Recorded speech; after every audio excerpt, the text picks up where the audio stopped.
Do you have a grip on your Amazon business, or does your Amazon business have a grip on you? Hi, my name is Aaron Farrell with Sellozo, and in today's video, we're going to be diving into the book Traction and how you can leverage it in your business so that way you can help scale and grow to the next level. Stay tuned.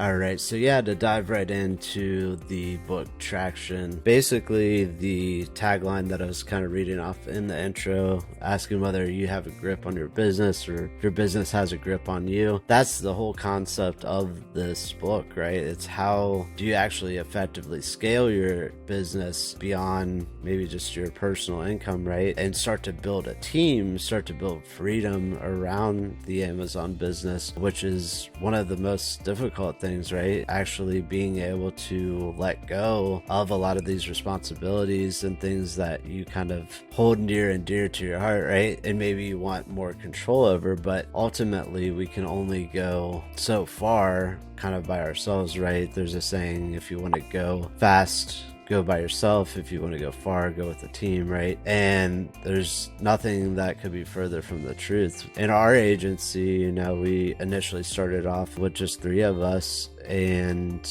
basically we would separate all of the different roles, and each of us would be constantly working, constantly trying to almost wear every single hat in the business, right? And then as we started to grow, as we started to evolve in our business, then now all of a sudden we started to make a little bit of extra money. We could start to afford to pay ourselves, and then it became the availability of being able to pay team members to kind of help us out and help offload some of the things that we can't ultimately focus on if we want to continue to grow and expand on our vision and our mission and be able to build the biggest team possible and ultimately help even more people, right? Because as entrepreneurs, we're creating opportunities for others that may not already have them, but they've got great skill set, right? So we're going to start just kind of by reading this back of the cover here on Traction, right? It says, most entrepreneurs and business leaders face similar frustrations: personal conflict, profit woes, and inadequate growth. Decisions never seem to get made, or once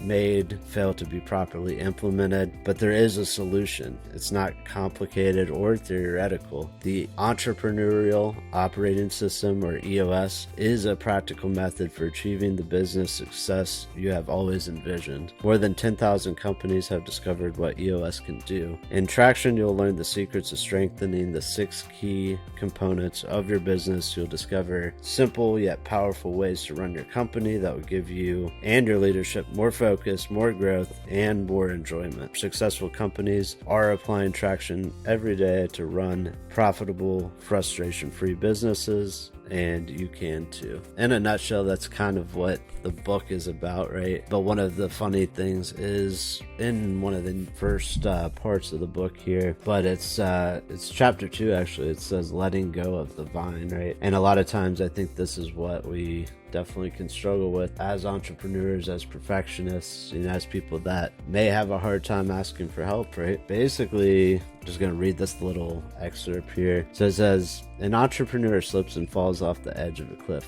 On his way down, he manages to grab onto the end of a vine. He's hanging there 1,000 feet from the top and 1,000 feet from the bottom. His situation seems hopeless, so he looks up to the clouds and decides for the first time to pray. Is anybody up there? He says. After a long silence, a deep voice bellows down from the clouds and says, do you believe? And yes, replies the entrepreneur. Then let go of the vine, says the voice. The entrepreneur pauses for a second, looks up again, and finally responds, is there anybody else up there? This was funny for me when I was reading this part of the book, because it totally spoke to me, right? In the past, I've always kind of seen myself as like jack of all trades, master of none, right? Like I'm in a bunch of different things. I have a lot of different skill sets, and ultimately I was trying to like do everything myself rather than actually kind of do an audit for myself in my business on a day-to-day basis and try to determine what could be either eliminated, delegated, or automated, right? So those are the three core things that you really want to take a look at in any business. But if you're looking at specifically, around an Amazon business, let's say for example, you're going to have an operational team that essentially is looking at your day-to-day metrics, your inventory, your advertising, potentially a customer service department that's going to actually be responding to the end customer every time they have a question or concern. And then in addition, you may have someone kind of doing like more or less accounting or ordering or trying to source new products or try to get better deals on your current products and make better negotiations with the vendor, so to speak. So, and that doesn't even include the listing, right? So if you want a listing to be completed, now all of a sudden you may need a graphic designer, maybe a video editor, probably a copywriter, right? So there's all these different roles, even in an Amazon business where initially we're kind of told it's that passive income that never has to be worked on, right? But there's so many moving parts within Amazon and even just staying up with the platform. And really, I mean, that's where our agency definitely helps out with a lot of clients, because they're kind of coming in from a point where they know they need a team, they know they need someone that they can trust, that has industry knowledge and that can take them to that next level, but they may not necessarily know all of the pieces that go into actually finding people, hiring people, setting up all of those different components. So in order to accelerate it, they generally will contact us to try to engage our services, right? But you can definitely do this on your own. Still an evolving process every single day, but what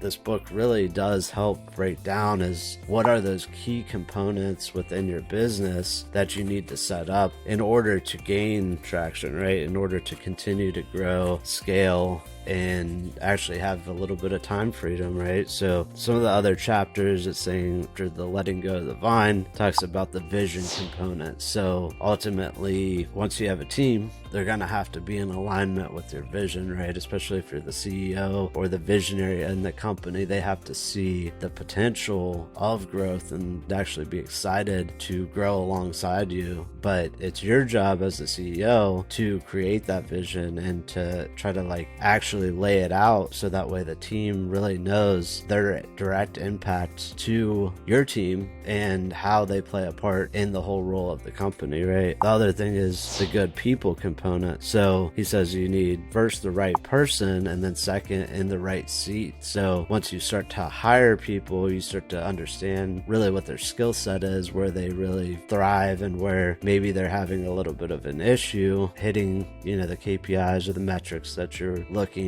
that you want to have achieved. So it may just be that the person is good, but maybe the role that they're in needs adjusted, right? Maybe they're more in alignment with something that is a little bit more creative, or maybe they're more task oriented and they don't really want to do a lot of outside of the box thinking. They just want to be able to have a list of different things that need to get done, focus in on that solely, get it done. Yeah, different people have different ways of contributing value to the company, right? But most important thing is that you have the right people and they're in the right seats. The next part is the data component. So it talks about really starting to build out different scorecards and things that you're measuring, so that way not only that the work's getting done, but you can actually audit the work, especially at a higher level, right? Because if you have 1,000 moving parts, you really need a few core components that you can take a look at and start to easily digest to understand how the business as a whole is running. Next part is the issues component. So basically kind of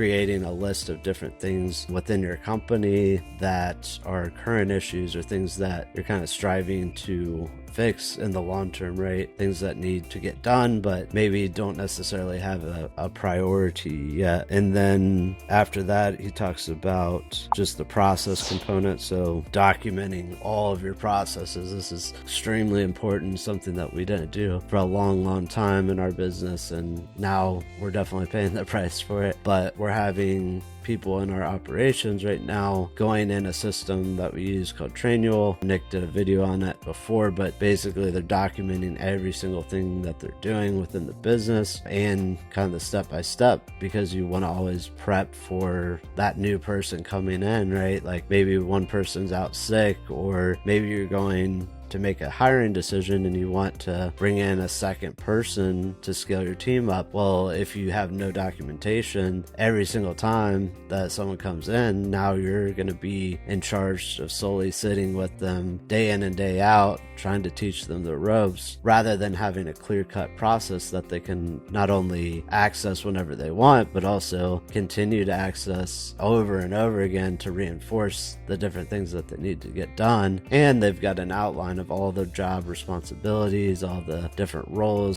all the different things, and they can really start to understand where they need to focus to move the company forward, and where they need to maybe back off or speak up if something's coming in that doesn't necessarily fit within their role. And that kind of leads us to the next step, which was he calls rocks, which basically are kind of like quarterly goals that you set up for your business. So let's say you've got 3 to 5 different things that you really want to get done within the next 90 days. 90-day sprints are kind of like, or they call them sprints, but basically just 90-day planning, he mentions, is just kind of a little bit more powerful than, let's say, a year or 5-year plan, right? Because our brain has a lot of trouble trying to determine where we're going to actually be in a year, but 90 days, that's pretty easily digestible, right? So as long as you've got that set up and you've got some quarterly goals, an insane multiple of different things or different tasks or issues getting solved every single quarter, right? Because even if each employee maybe only does 2 or 3 things in a quarter that are crucial to the company, and let's say you have a team of 20 people, well, now all of a sudden that means that's an extra 40 things or up to 120 things that you're actually getting done that may have not got done before you set these different rocks or specific manageable goals within a quarter. And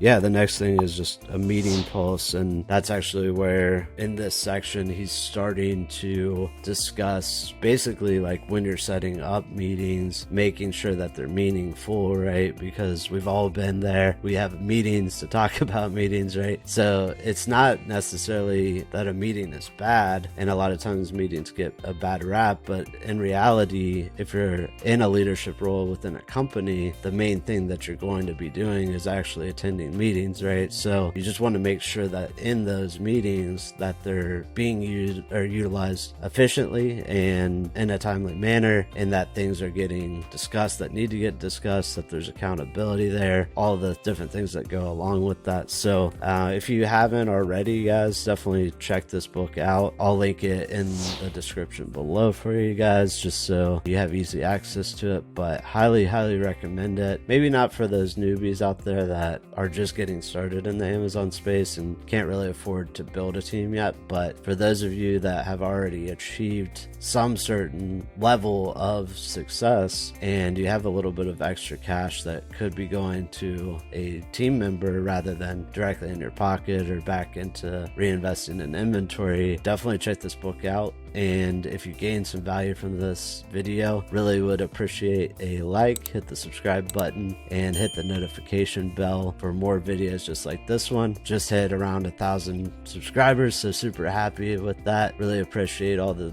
love and support here, and I'll see you on the next one. Peace.